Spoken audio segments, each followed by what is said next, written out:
Hello, சொல்லுமா தென்றல். அத்தை, சித்து தூங்கிட்டானா?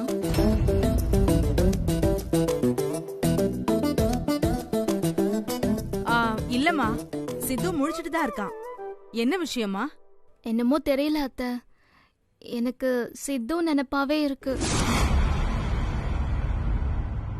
அப்படியாமா?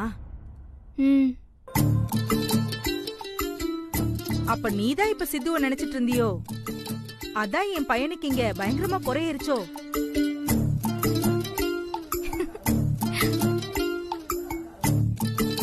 ஓ, நான் இங்க சித்துவ நினைச்சிட்டு இருந்தது அங்க வரைக்கும் தெரிஞ்சிருச்சா?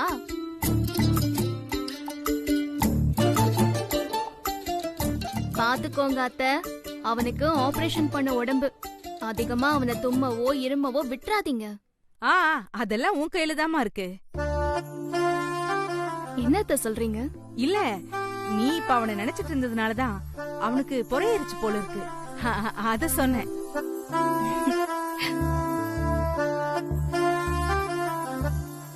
அத்தை, அவங்க சாப்பிட்டானா இல்லையான்னு தெரிஞ்சுக்காம எனக்கு இங்க சாப்பிடவே தோணல அத்தை, அதான் கால் பண்ணேன்.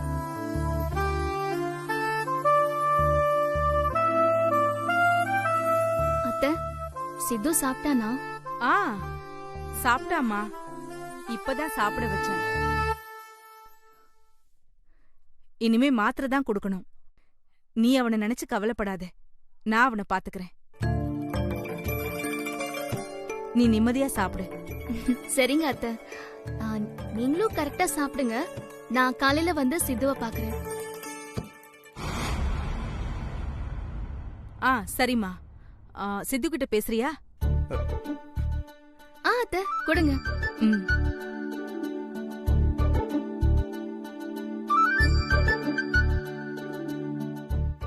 ஹலோ சித்து, உனக்கு உடம்பு இன்னும் முழுசா கியூர் ஆகல. அதனால அடம் பிடிக்காம நேரா நேரத்துக்கு ஒழுங்கா சாப்பிட்டு மருந்து மாத்திரையெல்லாம் கரெக்டா எடுத்துக்கணும். அப்பதான் சீக்கிரமா குணமாகி வீட்டுக்கு போக முடியும். ஏய், என்னாச்சு சித்து?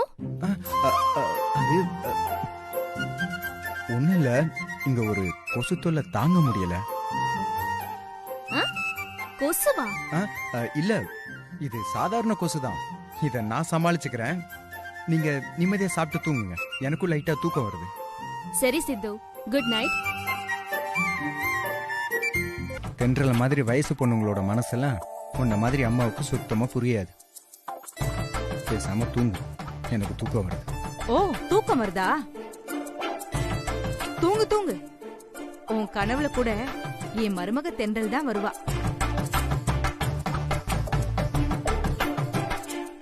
முறைக்காம கண்ணை மூடி தூங்கு. நான் சொன்னது நடக்குதா இல்லையான்னு பாப்போம்.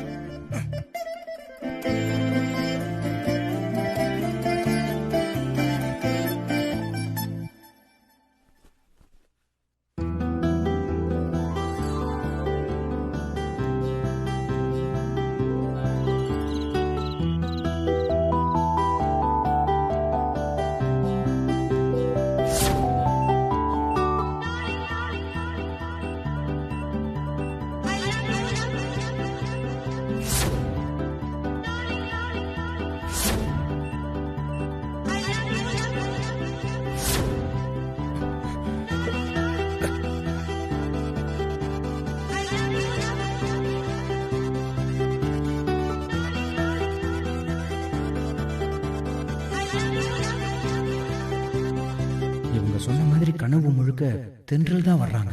சித்துவோட அம்மா சாரதா அம்மாவை பத்தி தான் யோசிச்சுட்டு இருக்கேன்.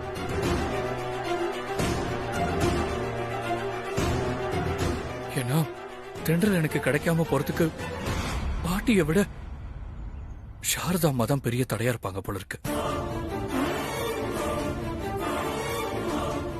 என்ன ஆகாஷ் சொல்ற? சாரதா அக்காவா? ஆமாமா, பாட்டி சொல்ற மாதிரி சாரதா அம்மா தென்றல சித்துவுக்கு கல்யாணம் பண்ணி வைக்கிற ஐடியால தான் இருக்காங்க. ஏய் ஆகாஷ், உன் பாட்டி உன்னை குழப்பறதுக்காக ஏதேதோ சொன்ன கட்டு கதை இது. மத்தபடி சாரதா அக்காக்கு அந்த மாதிரி எல்லாம் ஒரு எண்ணம் இருக்காது ஆகாஷ். நானும் அப்படிதாம்மா நினைச்சேன். ஆனா சாரதாமா அப்படி ஒரு எண்ணத்துல தான் இருக்காங்க. ஆகாஷ், எதை வச்சு நீ இப்படி உறுதியா சொல்ற? சித்துவுக்கும் தென்றலுக்கும் கல்யாணம் பண்ணி வைக்க போறதா சாரதா அம்மாவே என்கிட்ட நேரடியா ஒத்துக்கிட்டாங்க.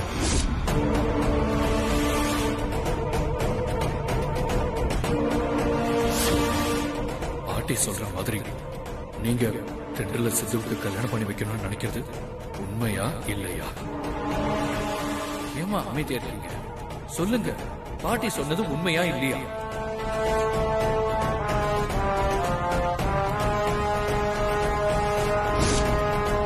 தென்றல சித்துவுக்கு கல்யாணம் பண்ணி வைக்கணும்னு நீங்க ஆசைப்பட்டது உண்மையா இல்லையா? உண்மைதான். தென்றலுக்கு ஒண்ணு பிடிக்கல. இனி எப்பவுமே அவளுக்கு ஒண்ணு பிடிக்காது. அது மட்டும் இல்லை, சித்து தென்றல உயிருக்கு உயிரா விரும்புறான்.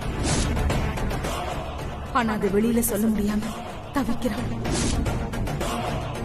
ஒரு அம்மாவா தென்றல சித்துக்கு கட்டி வைக்கணும்னு நான் ஆசைப்படுறேன். என் ஃப்ரெண்ட் சித்து இப்போ ஹாஸ்பிட்டல்ல இருக்கான். ஹாஸ்பிட்டல்லையா? என்னாச்சுமா? அன்னைக்கு நானும் அவனும் இங்க வந்து அர்ச்சனை பண்ணிட்டு திரும்பி போற வழியில எங்களுக்கு ஆக்சிடென்ட் ஆயிடுச்சு. அச்சச்சோ, அடக்கடவுளே.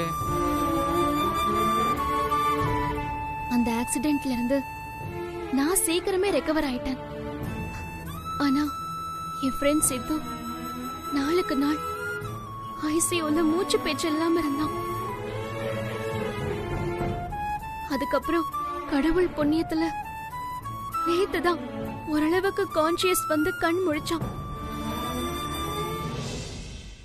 ஆனாலும் அவன் இன்னும் முழுசா குணமாகல. ஹாஸ்பிட்டல்ல தான் இருக்கான். அதான் அவனை கண் முழிக்க வச்சதுக்காக கடவுளுக்கு நன்றி சொல்லிட்டு இருக்க. அப்படியே அவன் சீக்கிரம் முழுசா குணமாகணும்னு அவன் பேர்ல அர்ச்சனை பண்ணிட்டு போலான்னு வந்திருக்கேன். பிரார்த்தனை நிறைவேறும். கடவுள் சீக்கிரமே அந்த தம்பியை பூரணமா குணப்படுத்திடுவார். நீ கவலைப்படாத. அந்த பையனோட ராசி நட்சத்திரம் தெரியுமா? தெரியும் சாமி. பேரு சித்து, மேஷ ராசி. மேஷ ராசி நாம தேசிய அஸ்வினி நட்சத்திரானாம் சக குடும்பானாம் க்ஷேம தைரிய வீரிய வித்யபல ஆயுள் ஆரோக்கிய ஐஸ்வர்யா.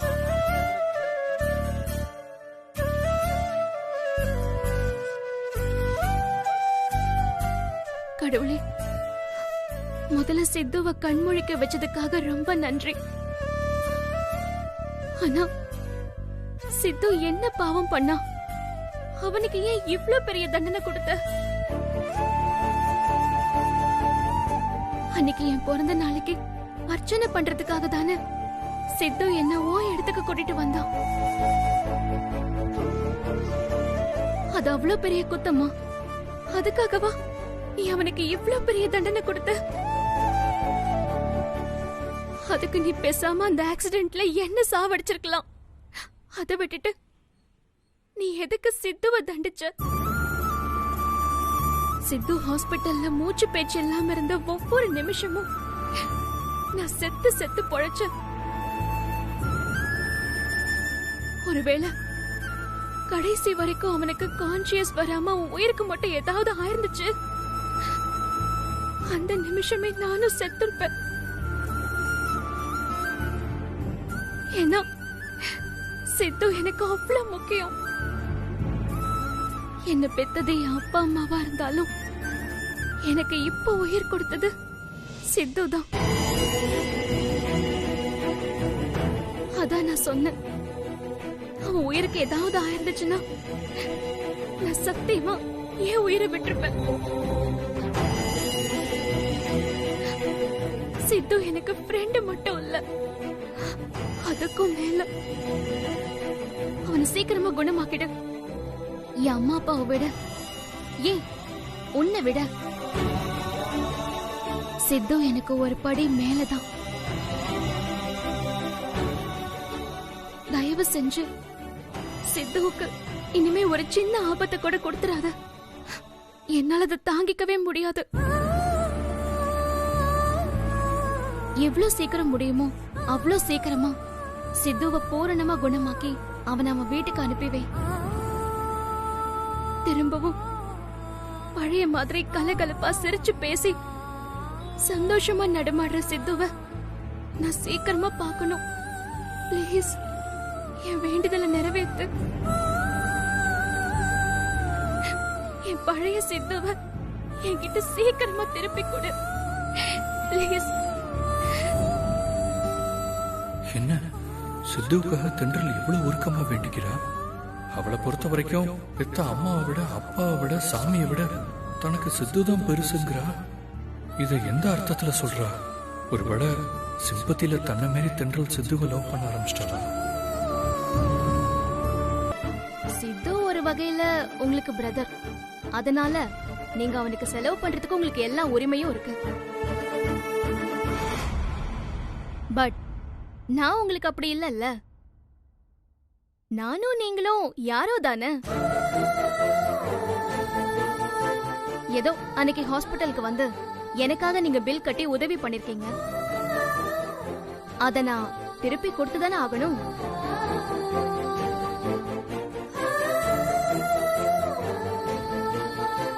ஹாஸ்பிட்டல்ல நான் கேட்டு விசாரிச்சேன். எனக்காக நீங்க கட்டின பில் அமௌண்ட் 40,000 அப்படின்னு சொன்னாங்க. அவ்வளோ அமௌண்ட்டை மொத்தமா என்னால கொடுக்க முடியாது. ஏன்னா நான் அவ்வளோ வசதி இல்லாதவ. அதான் ஒவ்வொரு மந்த்தும் இந்த மாதிரி 10,000 கொடுத்து கொடுத்து கழிச்சிடுறேன். தப்பா எடுத்துக்காதீங்க. இந்தாங்க. என்ன தென்றல் பணத்தெல்லாம் திருப்பி கொடுக்குற? உனக்காக நான் பில் பே பண்ணக்கூடாதா? நான் என்ன உங்களுக்கு வேண்டாத மனுஷனா? அப்போ நீங்க என்ன எனக்கு சொந்தமா?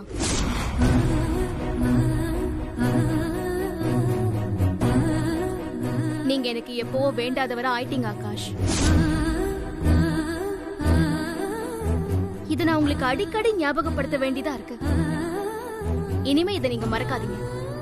இனிமே கடைசி வரைக்கும் நீங்களும் நானும் யாரோ தான்.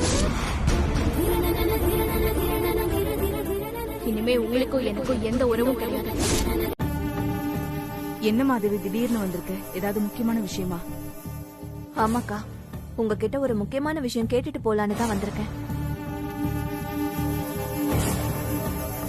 சொல்லு மாதவி, என்ன விஷயம்? கேக்குறேன்னு தப்பா எடுத்துக்காதீங்கக்கா. நீங்க தென்றல சித்துவுக்கு கல்யாணம் பண்ணி வைக்கணும்னு ஆசைப்படுறீங்களா?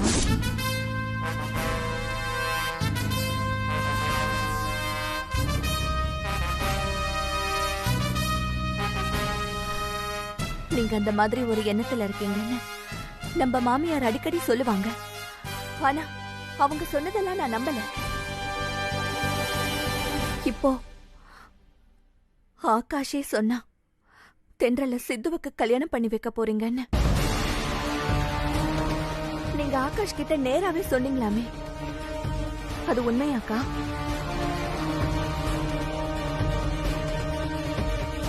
நான் உங்க மேல எவ்வளவு நம்பிக்கை வச்சிருந்தேன். நீங்களே இப்படி எனக்கு ஒரு நம்பிக்கை துரோகம் பண்ணலாமா? ஆகாஷ் தென்றல எவ்வளவு விரும்புறான்னு உங்களுக்கே தெரியும்ல. தெரிஞ்சும் எப்படிக்கா இந்த மாதிரி ஒரு முடிவு எடுத்தீங்க? நான் உங்க பிள்ளை சித்துவேன் ஏன் பிள்ளையாதான் நினைக்கிறேன். அதே மாதிரி நானும் ஏன் புள்ள ஆகாஷ உங்க புள்ள மாதிரி நினைப்பீங்கன்னு நம்பினேன். ஆனா நீங்க அப்படி நினைக்கல. அதான் என் புள்ள ஆகாஷ் எக்கேடு கெட்டாலும் பரவாயில்லன்னு தென்றலுக்கு சித்துவ கல்யாணம் பண்ணி வைக்க ஆசைப்படுறீங்க. மாதவி, சொல்றேன்னு தப்பா எடுத்துக்காது. புள்ள பாசம் உன் கண்ணை மறைக்குது. அதனாலதான் உன் பையனோட ஆசை முக்கியமா தெரியுற உனக்கு தென்றலோட வாழ்க்கை முக்கியமா தெரியல. நீங்க என்ன சொல்ல வரீங்கன்னு எனக்கு புரியலக்கா. நான் உங்க அளவுக்கு படிச்சவ கிடையாது. நான் ஒரு சரியான தற்குறி. எதுவா இருந்தாலும் எனக்கு புரியற மாதிரி நேரடியா சொல்லுங்க. எதுக்காக தென்றலுக்கு சித்துவ கல்யாணம் பண்ணி வைக்கணும்னு நீங்க ஆசைப்படுறீங்க?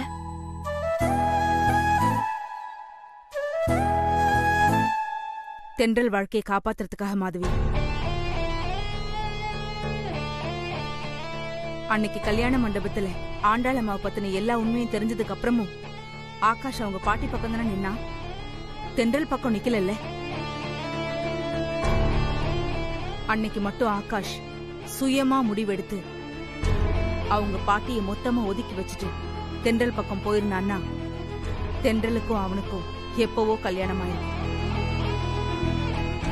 நீ என்கிட்ட வந்து இப்படி கேட்டு புலம்பிட்டு இருக்க வேண்டிய அவசியமே இருந்திருக்காது மாதிரி. இப்ப கூட ஒண்ணும் கெட்டு போயிடல. இப்பவும் ஆகாஷ் அவன் பாட்டிய மீறி அவங்கள மொத்தமா ஒதுக்கி வச்சுட்டு சுயமா முடிவெடுத்து தென்றல் தான் முக்கியம்னு உறுதியா நின்னான்னா நிச்சயமா நான் அதுல தலையிடவே மாட்டேன். என்னை பொறுத்த வரைக்கும் அந்த ஆண்டாளம்மாவால என் வாழ்க்கையும் உன் வாழ்க்கையும் வீணா போன மாதிரி தென்றல் வாழ்க்கையும் வீணா போயிடக்கூடாது. அவ்வளவுதான். அதுக்கு ஆகாஷால உத்தரவாதம் கொடுக்க முடியுமா?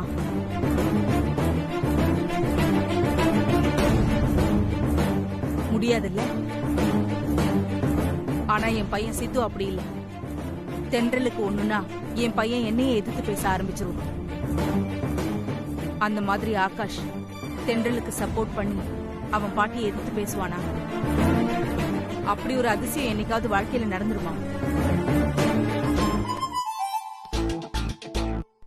தென்றல், நான் இப்பதான் வந்தேன். நான் வந்து ஒரு 1/2 மணி நேரம் ஆச்சு அத்தை. ஓ, நான் சாப்பாடு எடுத்துட்டு வந்திருக்கேன். வாங்க எல்லாரும் சேர்ந்து சாப்பிடலாம். எனக்கு வேண்டாம் அத்தை, நான் வீட்லயே சாப்பிட்டு தான் வந்தேன்.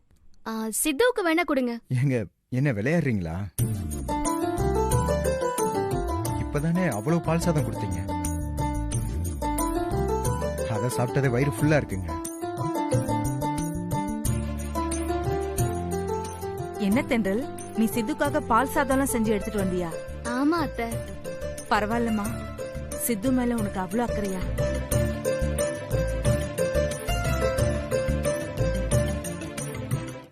என்ன அத்தை இப்படி கேக்குறீங்க? சித்து மேல நான் அக்கறைப்படாம வேற யார் அக்கறைப்படுவாங்க?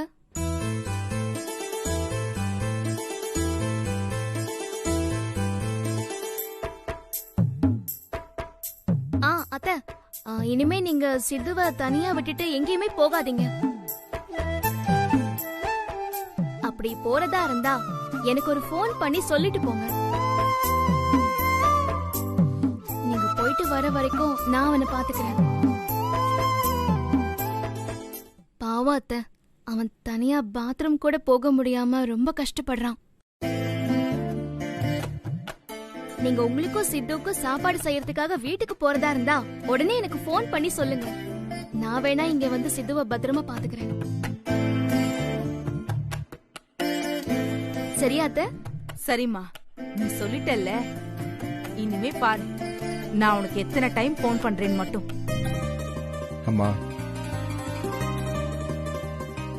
அவங்க ஏதோ ஒரு அக்கறையில சொன்னா நீயும் உங்களுக்கு அடிக்கடி ஃபோன் பண்ணி தொந்தரவு பண்ணிட்டு இருப்பியா? அதெல்லாம் ஒண்ணும் வேண்டாம். அவங்க அவங்களோட வேலையை பார்த்தா போதும். சித்து, எனக்கு உன்னை இங்க இருந்து பாத்துக்கிறத விட வேற எந்த வேலையும் முக்கியமே இல்ல. அத்தை, இவன் ஏதோ சொல்றாங்கிறதுக்காக நீங்க எனக்கு இன்ஃபார்ம் பண்ணாம வெளியே எங்கேயும் கிளம்பிடாதீங்க. நீங்க எனக்கு எப்ப வேணாலும் கால் பண்ணலாம். நான் உடனே இங்க கிளம்பி வந்துடுறேன். சரிம்மா. நீ உன் பாட்டிய பத்தி யோசிக்காம தென்றலுக்கு சப்போர்ட் பண்ணிருக்கணும். ஆனா நீ அப்பவும் நன்றி கடன் அது இதுன்னு சொல்லி உன் பாட்டி பக்கம் தானே நின்ன. அந்த ஒரு விஷயம் தென்றல ரொம்ப பாதிச்சிருச்சு. அதனாலதான் தென்றல் உன்னை சுத்தமா வெறுக்க ஆரம்பிச்சா.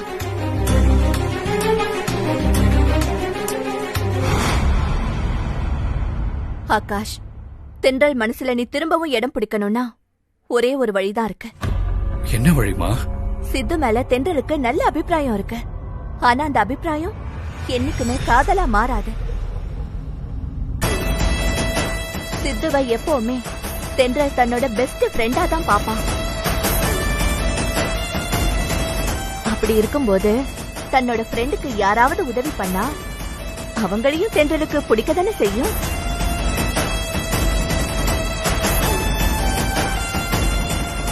நீங்க என்ன சொல்றீங்கன்னு எனக்கு புரியலம்மா. 1000 இருந்தாலும் சித்து உனக்கு அண்ணன் தானே. அவன்கிட்ட நீ எந்த ஈகோவும் பார்க்காம அவனை நல்ல விதமா கவனிச்சுக்கோ.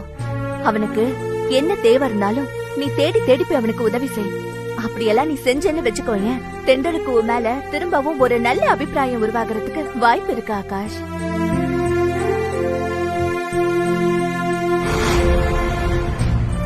அம்மா, நீங்க சொல்ற மாதிரி சித்துக்கு நான் என்ன உதவி பண்ணாலும் தென்றல் அதை பெருசா எடுத்துக்க மாட்டாமா.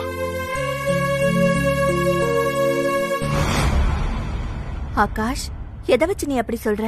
அன்னைக்கு ஹாஸ்பிட்டல்ல தென்றல் என்கிட்ட என்ன தெரியுமா சொன்ன? இந்தாங்க. எனக்கு எதுக்கு பணம்?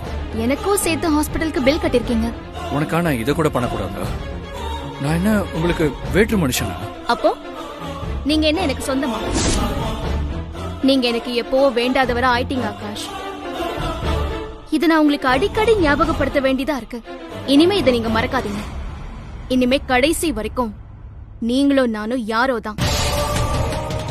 இனிமே உங்களுக்கும் எனக்கும் எந்த உறவும் கிடையாது.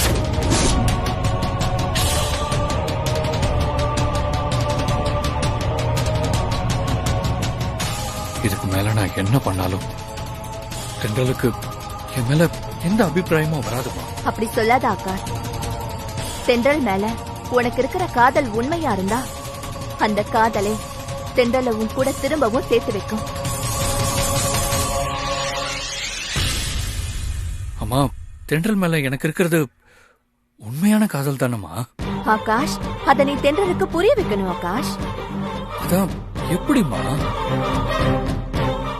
இனிமேலாவது தென்றல் விஷயத்தை பொறுத்த வரைக்கும் நீ உன் பாட்டியை விட தென்றலுக்கு தான் முக்கியத்துவம் தருவேங்கிறத தென்றலுக்கு நீ தெளிவா புரிய வைக்கணும். தேவையில்லாம உன் பாட்டிக்கு நன்றி கடன் அது இதுன்னு யோசிக்காம தென்றல் தான் எனக்கு முக்கியங்கிறத நீ சுயமா முடிவெடுக்கணும். அதே மாதிரி அத தென்றலுக்கும் நீ தெரிய வைக்கணும். இது மூலமா உன் பாட்டி உன் மேல கோவப்படதான் செய்வாங்க. ஆனா தென்றல் உன்கிட்ட சமாதானம் ஆயிடுவா. இங்க பாரு ஆகாஷ், இப்போ உனக்கு உன் பாட்டியோட கோவத்தை விட தென்றலை சமாதானப்படுத்துறதுதான் முக்கியம்.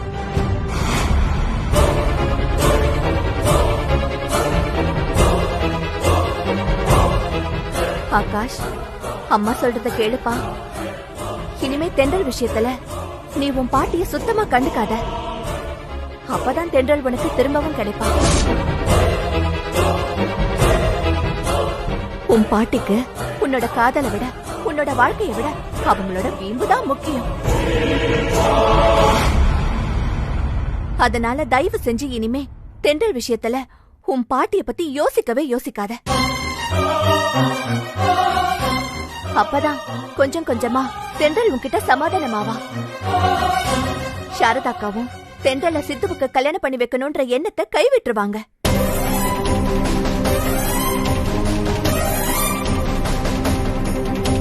இங்க பாரு ஆகாஷ், திரும்பவும் அம்மா சொல்றேன், தென்றல் விஷயத்துல உன் பாட்டி உனக்கு 2ஆம் பட்சம் தானே. நீ சுயமா எப்ப முடிவெடுக்கிறியோ அப்பதான் தென்றல் உனக்கு திரும்பவும் கிடைப்பா.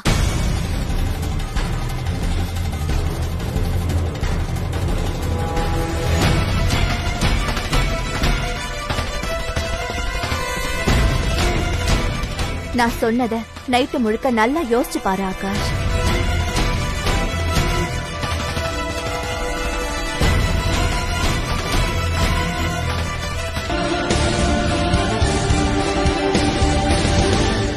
ஏய், நெல்லடி.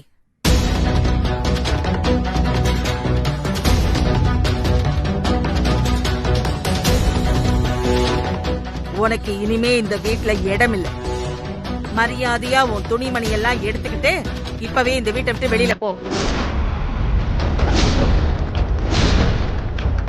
ஏய், ஒரு நிமிஷம் கூட நீ இங்க இருக்க கூடாது.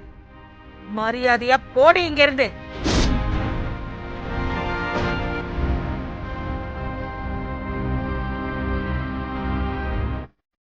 ஓடின்னு சொல்றேன்ல, போக மாட்டேன்.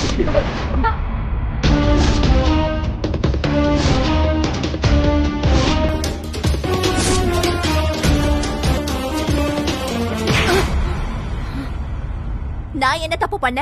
நான் எதுக்காக இந்த வீட்டை விட்டு போகணும்? என்ன தப்பு பண்ணியா? எனக்கு பிடிக்காத அந்த தென்றல இந்த வீட்டுக்கு மருமகளாக்க நினைச்சதும், அதுக்காக என் பேரனை எனக்கு எதிரா திருப்பணும்னு நினைச்சதும் தப்பு இல்லையாடி உனக்கு? தப்பே இல்ல. என்னது? ஒரு அம்மாவா என் பிள்ளைக்கு எது சரின்றத நான் அவனுக்கு சொல்லி கொடுத்துட்டு இருந்தேன். அது உங்களுக்கு தப்பா தெரிஞ்சா நான் ஒண்ணும் பண்ண முடியாது. உனக்கு எவ்வளவு திமிர் இருந்தா என் பேரனை எனக்கு எதிரா திருப்ப நினைச்சது மட்டும் இல்லாம என்கிட்டயே இவ்வளவு தெனாவட்டா பேசுவேன். இனி நீ இந்த வீட்ல இருக்கவே கூடாது. போடி இங்க இருந்து. அத்தை, விடுங்க அத்தை. அத்தை, ஏய், விடுங்க. போடி. அத்தை, விடுங்கன்னு சொல்றேன்ல. போடின்னு சொல்றேன்ல. அம்மா நீங்க போனா போறதுக்கும் வானா வரதுக்கும் நான் எந்த நாதியும் இல்லாத பழைய மாதவி கிடையாது. இப்ப எனக்கு ஒண்ணுன்னா ஏன்னு கேக்குறதுக்கு ஆகாஷ், சித்துன்னு 2 பிள்ளைங்க இருக்காங்க. பத்தாததுக்கு என் கூட பிறக்காத அக்கா சாரதா இருக்காங்க.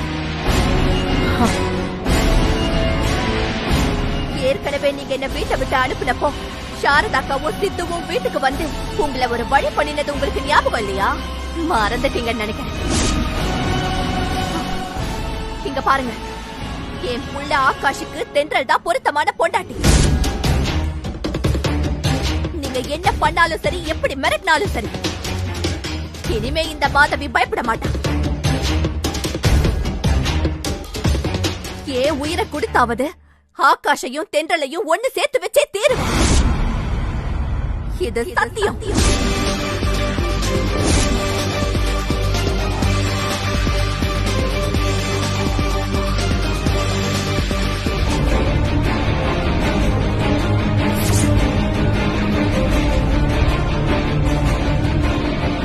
எவ்வளவு சீக்கிரம் முடியுமோ அவ்வளவு சீக்கிரம் நீ ஆகாஷ கல்யாணம் பண்ணிக்கமா.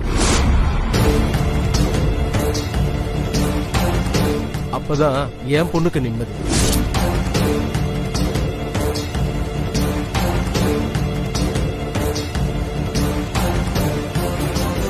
எனக்கும் ஆகாஷ்க்கும் இன்னும் மேரேஜ் பிக்ஸ் ஆகல. ஆனா கூடிய சீக்கிரம் பிக்ஸ் ஆயிடும். பிக்ஸ் ஆனதும் இன்விடேஷனை உங்க வீட்டுக்கு தான் கொடுப்பேன். அப்படின்னா நீங்க இப்ப இன்விடேஷன் கொடுக்க வரலையா? சீக்கிரமா வந்து இன்விடேஷன் கொடுங்க. அப்பதான் அந்த ஆகாஷ் அடிக்கடி எங்க அக்காவை பார்த்து என்ன மன்னிச்சேத்துக்கோன்னு சொல்லி தொந்தரவு பண்ணாம இருப்பாரு.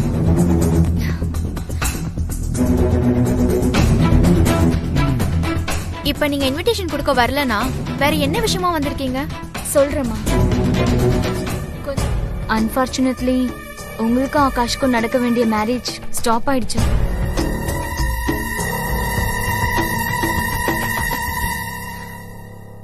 அத நினைச்சு ஆகாஷ் இன்னும் அப்செட்டா தான் இருக்காரு. ஆனா நீங்க அப்படி இல்ல, அத ஸ்போர்ட்டிவா தான் எடுத்துக்கிட்டீங்க. இருந்தாலும் எனக்கும் கொஞ்சம் கில்ட்டியா தான் இருக்கு. நீங்க கல்யாணம் பண்ணிக்க இருந்த ஆகாஷ இப்போ நான் தான் கல்யாணம் பண்ணிக்க போறேன். அதுக்கு பிரதி உபகாரமா நான் உங்களுக்கு ஒரு காம்பன்சேஷன் பண்ணலான்னு இருக்கேன். காம்பன்சேஷனா? என்ன காம்பன்சேஷன்? ஸ்டேஜ் வரைக்கும் வந்துட்டு மேரேஜ் நின்னு போனதுனால உங்களுக்கு இனி மாப்பிள்ளை கிடைக்கிறது கொஞ்சம் கஷ்டம்தான். நீங்க ஒன்னும் வரி பண்ணிக்காதீங்க. உங்களுக்கும் உங்க ஃபேமிலிக்கும் பொருத்தமான ஒரு 4-5 மாப்பிள்ளைங்க எங்க ஆபீஸ்லயே ஒர்க் பண்றாங்க.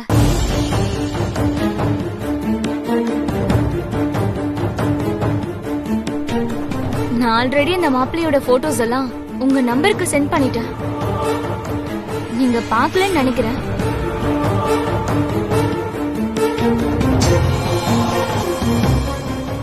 It's okay. நான் அந்த மாப்பிள்ளைங்களோட போட்டோஸ் எல்லாம் என்னோட லேப்டாப்லயே ஸ்டோர் பண்ணிருக்கேன். என் லேப்டாப்லயே பார்க்கலாம். பிக்சர் இன்னும் கிளியரா இருக்கும். எல்லா மாப்பிள்ளைங்களுமே 1 lakh மேல salary வாங்குறாங்க. நீங்க யாரை செலக்ட் பண்ணி மேரேஜ்க்கு ஓகே சொல்றீங்களோ அந்த பர்சனுக்கு நான் அப்பா கிட்ட இமீடியட்டா சொல்லி இன்னும் 50,000 salary இன்கிரிமெண்டா கொடுக்க சொல்றேன்.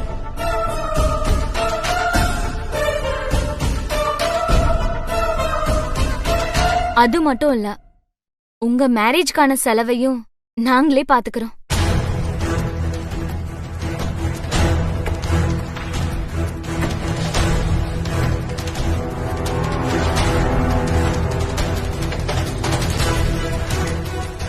இவர் பேர் தருண். ஆபீஸ்ல சேல்ஸ் மேனேஜரா இருக்காரு. இவர் வீட்டுக்கு ஒரே பையன். ரொம்ப நல்ல டைம்.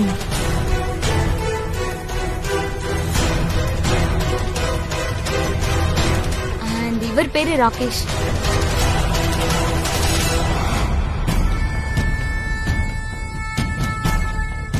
தாரா, நீங்க என்ன இன்டென்ஷனோட எனக்காக இப்படி மாப்பிள்ள தேடிட்டு இருக்கீங்கன்னு எனக்கு நல்லாவே தெரியும்.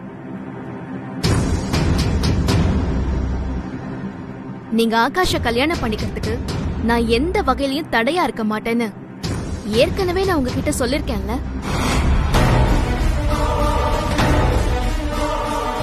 இருந்தாலும் இப்ப நான் திரும்பவும் சொல்றேன், இனிமே என்னோட வாழ்க்கையில ஆகாஷ் திரும்ப வரவே முடியாது.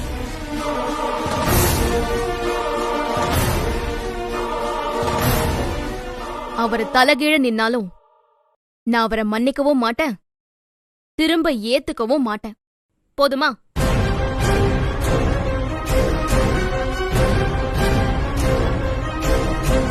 எனக்கு வேற யார் கூடயாவது கல்யாணம் ஆயிட்டா ஆகாஷ் என்ன மறந்துடுவாரு. அதுக்கப்புறம் நீங்க ஆகாஷ கல்யாணம் பண்ணிக்கிறதுல எந்த தடையும் இருக்காது. அதானே உங்க இன்டென்ஷன்? அதுக்காக தானே இந்த மேட்சஸ் பாக்குற வேலையெல்லாம்?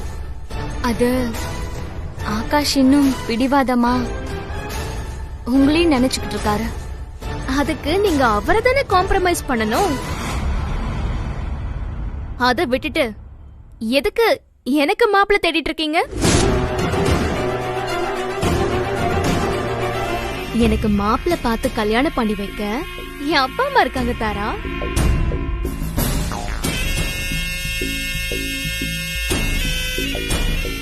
உங்களுக்கு அந்த ரிஸ்க் எல்லாம் வேண்டாம். ஓகேவா?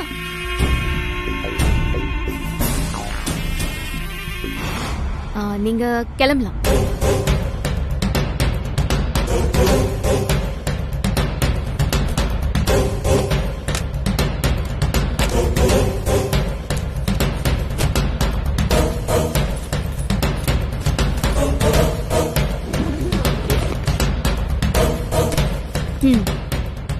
கிளம்புங்க.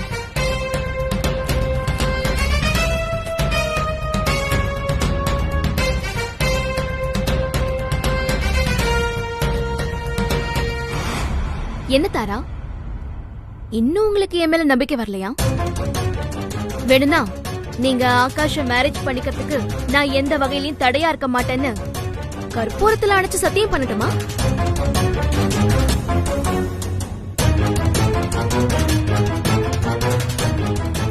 இல்லனா ஒரு லாயரை ஏற்பாடு பண்ணி ஆகாஷ நான் இனிமே ஏத்துக்கவே மாட்டேன்னு ஒரு பாயிண்ட் ஷீட்ல எழுதி கையெழுத்து போட்டு கொடுக்கட்டுமா?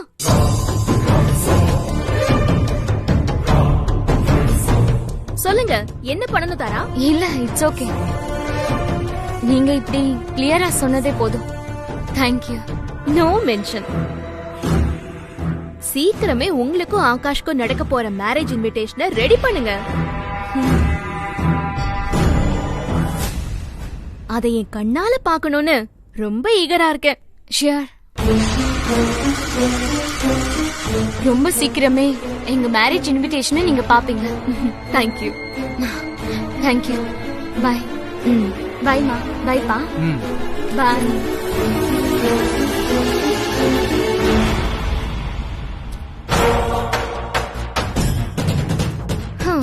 சரி நான் ஆபீஸ்க்கு போறேன். ம் நன்றி. எவ்வளோ ஒருத்தி வந்து ஆகாஷ நான் தான் கல்யாணம் பண்ணிக்க போறேன்னு சொல்றா.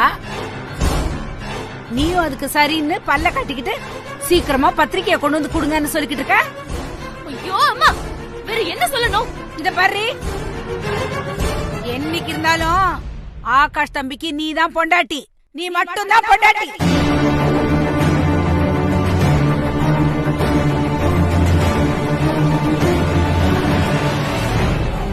உன் இடத்துல ஆகாஷ் தம்பி வேற யாரையுமே வைக்க மாட்டார். நீங்க எல்லாம் யார் என்ன பண்ணாலும் சரி, ஆகாஷ் தம்பி மனச மாத்தவே முடியாது. நீ இப்படியே புலம்பி புலம்பி மனநோயாளியா தான் ஆக போற. அப்புறம் உன் இஷ்டம்.